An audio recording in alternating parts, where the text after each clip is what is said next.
ভারতের বিষয়ে আমরা এটা আমাদের অবস্থান, আমরা মনে করি যে ভারত বাংলাদেশে আওয়ামী লীগকে সমর্থন দিয়েছে।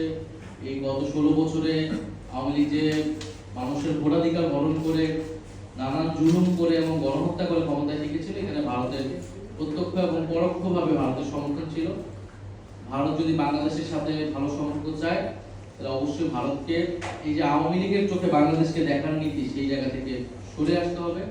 বাংলাদেশের জনগণের সাথে সম্পর্ক তৈরি করতে হবে। বাংলাদেশে কে সরকার গঠন করলো কি করলো না, বা বাংলাদেশের রাজনীতিতে হস্তক্ষেপের বা প্রভাব বিস্তারের যে চেষ্টা ভারত সবসময় করে আসে, সেই জায়গা থেকে ভারতকে ফেরত আসতে হবে এবং বাংলাদেশের সাথে একটি সমতা এবং মর্যাদার ভিত্তিতে সম্পর্ক স্থাপন করতে হবে। বাংলাদেশের সাথে যে সংকটগুলো রয়েছে, নদী এবং সীমান্ত হত্যা সহ আরো কতগুলা বিষয়ে, সেই সম্পর্কগুলো সুধার করতে হবে। আর সবার